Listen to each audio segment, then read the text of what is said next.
So summer is finally here, and for the next few months I'm going to be doing absolutely loads of fishing for bream and skimmers on venues all over the country.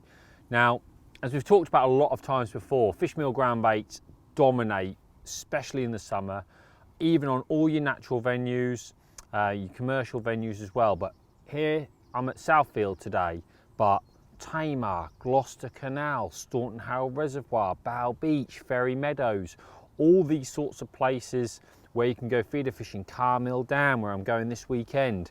This ground bait, super feeder sweet fish meal, is going to be absolutely perfect because it's combined those ingredients that we spoke about before that I love so much. F1 Dark and Thatcher's is one of my favourite ever combinations. This is very similar to that in the way we've combined the ingredients effectively so we can use it straight from the bag. The difference with this mix is it's got added enhancers in there like sugars and salts and flavours, a lot of caramel flavour in there, so it smells amazing. So it's just that bit extra. It's what I like to do with my ground bait to separate myself. So it's a brilliant mix, and today I'm going to show you exactly how I mix it up and how I get the best from it across all these types of venues. So all the little different things you can do with your ground bait to get an advantage and to make you a better feeder angler.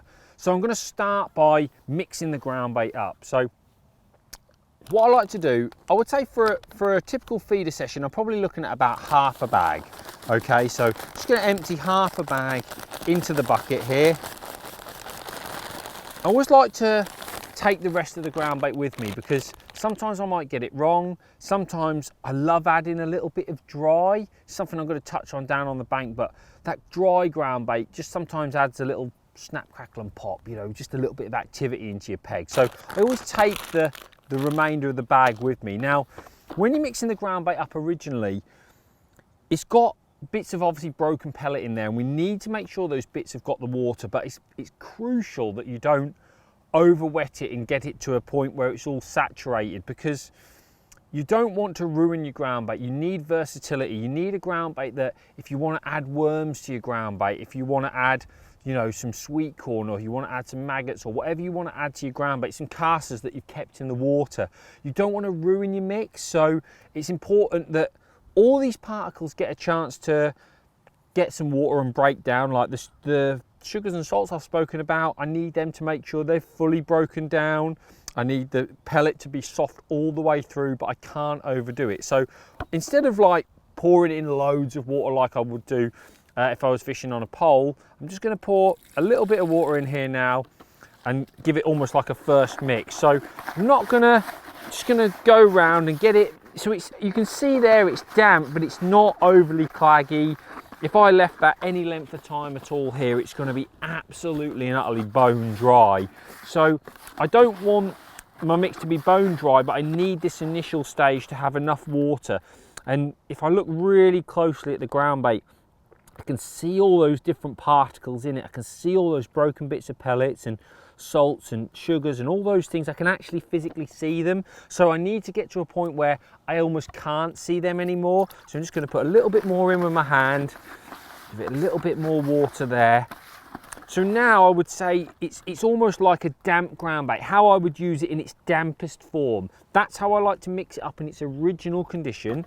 And this will now be bone dry in about 30 or 40 minutes. So just give it a good mix. Now, I would recommend using a drill. I don't want to do it today because it's noisy for you guys. A drill if you've got it. But if you haven't got a drill, put the ground bait now on the riddle, push it through the riddle, and that will make sure it distributes all the water amongst the mix. So either a drill or a riddle at this point.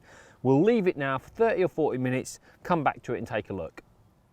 So the ground bait has now absorbed all the water. If I look at it really closely, I can't see any of those sugars and salts anymore. So I know that they've all dissolved into the ground bait to give it that flavour that I'm after. I can see the little bits of pellet. They've sort of blown up a little bit, and if I put my fingers on them and I sort of rub them together, I can feel they're not hard, they're not gritty. It's obviously had a chance to absorb everything that it needs to. So I'm really happy with that, and it's quite soft in its state now. So if I was going to put this round a method, for example, I'd say it's probably perfect because look, I can squeeze it nice and firmly, but if I just put my thumb on it, it literally just crumbles. So that'd be nice for a method feeder. That's probably how I would describe it at this moment in time. So on my side tray, I'll have a main tub of mix, and then I'll have put some mix to one side, a smaller bit of mix, and always a tub of water. They are the three things that go on my side tray when I'm feeder fishing, because they allow me to be versatile and do things with it. So in its initial state, I'd probably start with it how it is, and the first thing I would say is it's not going to stay like this all day. So if we're calling this like the normal fishing state, you need to maintain that throughout the day. So all I do for that is literally just get a damp hand and just give it a little flick in the ground bait, turn it over with my hand. This is in the small working tub, if you like, and I just do that every sort of like 20 minutes or so, half an hour, just to maintain the ground bait how it is. Your ground bait should be in a position where if I just poured that into the edge, all of those particles would sink. They're not going to float on the surface. And if you allow it to dry out, I mean, it's really hot at the moment, if you allow it to dry out, obviously you're going to get some floaty bits in there which we don't want. So just keeping on top of it, that's like my first piece of advice really, just to make sure it's in this condition. And then you can add the baits to it as you wish. So let's take one of the most popular baits to add, which is a bit of chopped worm. So this bit of chopped worm, obviously I would put it, I always work through the middle myself. I mean, it's up to you, but literally just put that chopped worm in the middle, and then I can manipulate that to put in my feeder when I see fit. And by doing that, you might find obviously the middle gets a little bit damp, it starts to become a little bit you know, claggy in there. So again, you can just give it a mix around, try to maintain that state of the ground bait. And that's what I like to say, that's what I'm calling the normal state. And I would have said for things like the hex mesh and winder feeders, this is going to be the perfect condition, because when you squeeze it in the feeder, if you want it to come out on the way down, you just give it a nice little light gentle squeeze. And if you wanted it to stay in the feeder, just sort of surround it a little bit and give it a bit of a nip, and that there is going to get to the bottom, because it's just a lot more, it's bound together a lot more. So I can do everything I want with that style of feeder. But I've got loads of little things that I do throughout the day to try and gain those extra bites. So let's get fishing and see if I can show you some of those things that have been working for me. Right, I'm ready to go. And I think it's important to remember when you're going to start your session, you don't need to do anything fancy or any of your sort of tricks, if you like, at the start. The way I've mixed this ground bait and the way I've got it now and how I've shown you is ideal, really. And in a perfect world, on a perfect day, I won't have to do anything with my ground bait to catch any extra fish. I'll be able to add my bait as I go, and I'll be able to make things happen. So just to give you an example, if I pick up this rod here, if I was going to start the session at Southfield or wherever it may be, you might choose one of your lines where you fed a bit heavier. You might choose one of your lines where you just put a couple of feeders in to start, whatever that might be. And I've got a large hex mesh rocket here, and this is usually what I feed the peg with, because this type of feeder, it's quite open, but it'll hold the bait in nicely, and I can choose what baits I want to add. So typically for me at Southfield, I might put like a little blob of worms like this in a couple of feederfuls, so I'll just pop them into there. I usually put like an odd maggot and an odd pinky as well. Big believer in like just putting an odd little taster of the other hook baits in.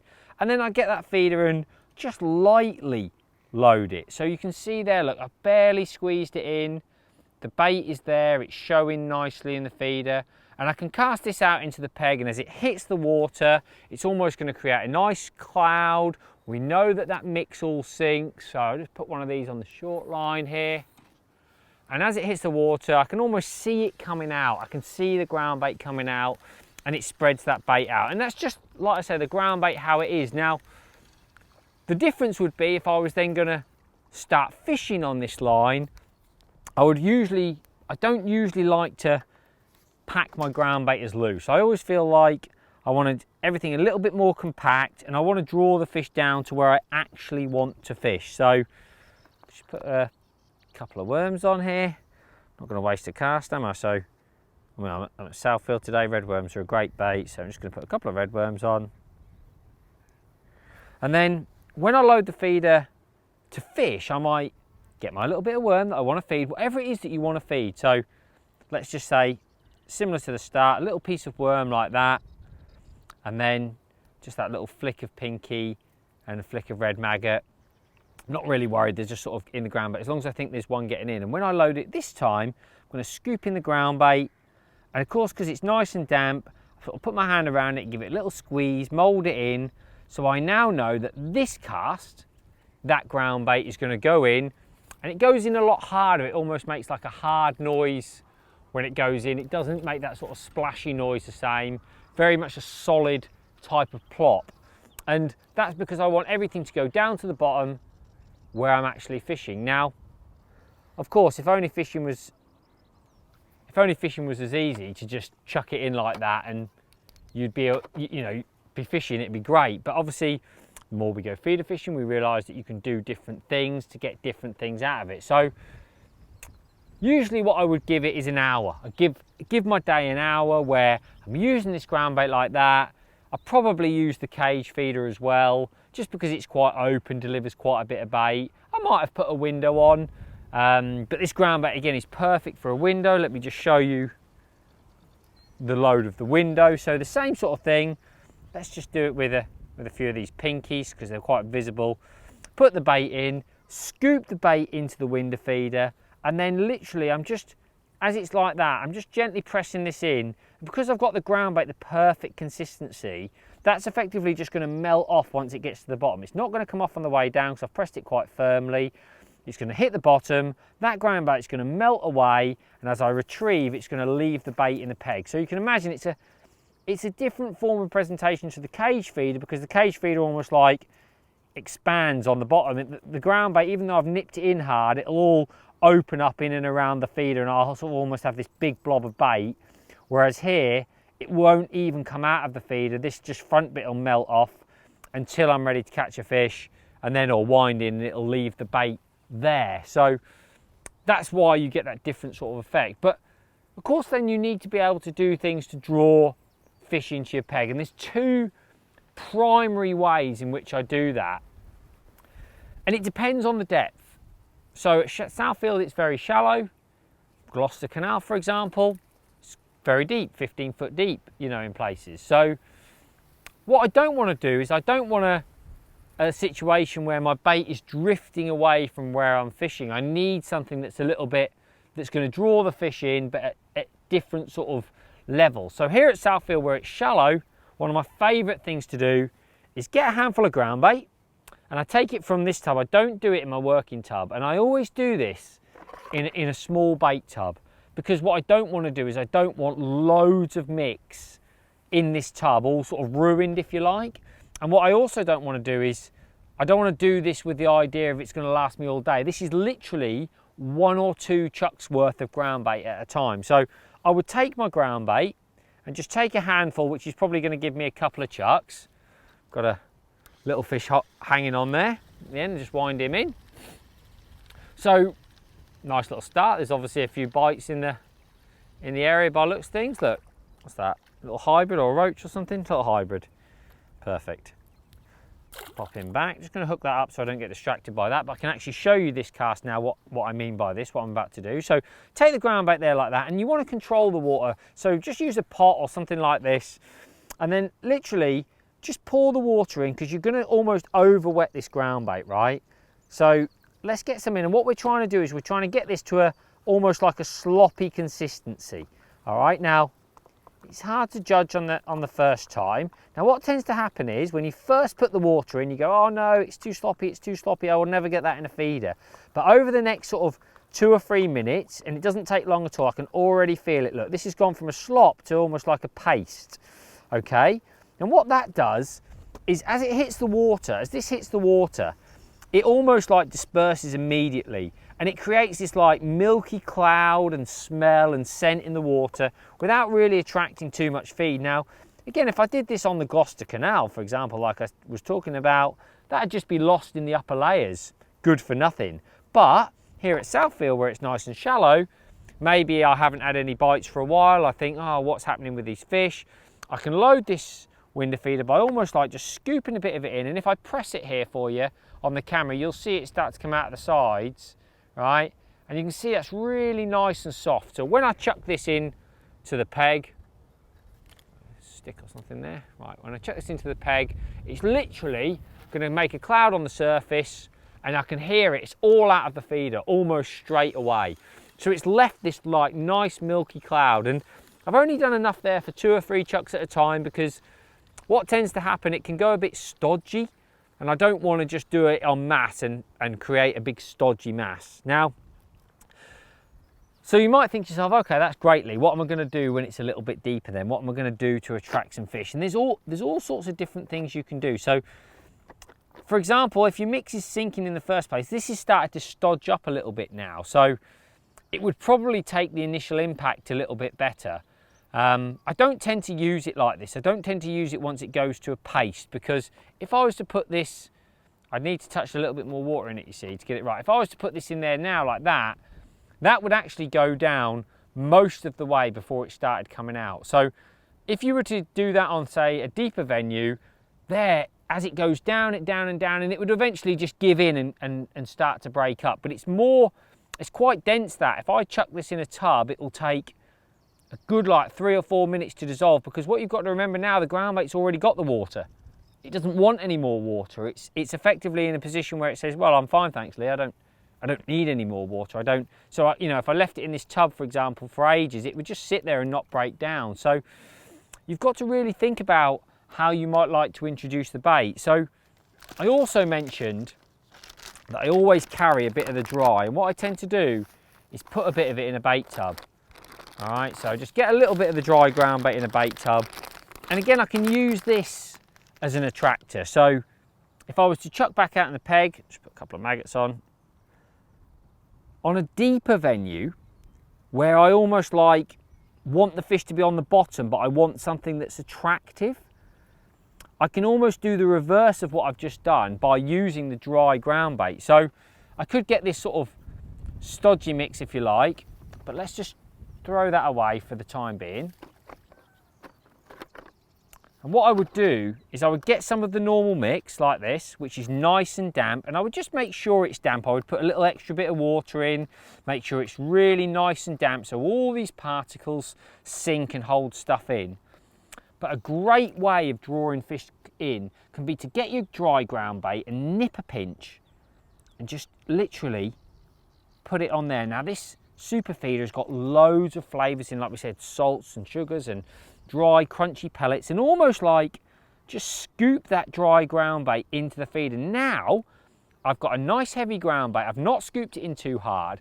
As it goes down, it's going to break out. The dry bits are almost going to be hanging in the water, drifting around in the water. The wet bits are going to sink down. So it's really attractive, certainly in deeper venues, because I can nip it as tight as I want. Now when I chuck it in here, Southfield, the noise is hard. It goes plop, it goes down through the layers, but as it's going through the layers, the dry ground bait's like, let me out, let me out. So it just desperately tries to come out of the feeder, and it bursts out of the feeder as it's going down, and it almost like draws the fish into where you are. It works really, really well. So like different ways of introducing and different ways of manipulating the ground bait while you're fishing really have a massive effect on what you catch, because you've got to remember, if everybody's just chucking in the same, then what's going to make yours stand out? We've got the perfect ground bait. We've got a ground bait with loads of smell and flavour and everything else that we want, but by doing things like the wetted ground bait, adding a bit of dry, maybe even getting your mix, this has worked great for me in the past, adding some dry to your mix and giving it a good stir around. Hey, they like that, look at that.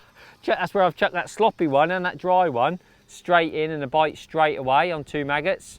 So you can see there, obviously it's attracted some fish into the peg straight away. I mean, you've seen every cast I've had today, we haven't really started fishing yet. It's chunky perch, look. Wow, there's never catch a perch from Southfield, so obviously something liked it. Let me just take that off the hook. Right, let's just hook that up. So you can see there that this ground bait, now I've like almost mixed the dry in with it. So I'm drying out the mix, I'm making the mix harder, I can squeeze it harder, for example. Again, this is a great way of doing it because I'm in control. So there, I've mixed that up now. Now it looks like a normal ground bait, but it's a lot drier than the ground bait I've started with. So if you've just been fishing for an hour and you go, do you know what? I'm just gonna make this ground bait a little bit drier, compact it in nice and hard. You can imagine when that gets to the bottom, that's much more active than the ground bait you've probably mixed up at home before you've left in the morning. It's a ground bait that's gonna go bing, bing, bing, bing, and like attract the fish into your peg. So that's why I always carry the dry with me, because you can use it in so many ways, like putting it in like I did there, drying your mix down, making your mix more active. Or of course, if you've ruined your mix or over wetted it, you've also got some to play with there as well. So I hope you've seen there that it's not just a case of sitting on your hands. It's not just a case of sitting and thinking, yeah, my ground bait's great. I've got this super sweet fish meal ground bait that Lee Kerry says is amazing. Yeah, listen, the ground bait's great, but how you use it will dictate how many fish you catch, and being prepared to change things up and manipulate it like I've got here is going to catch you more fish.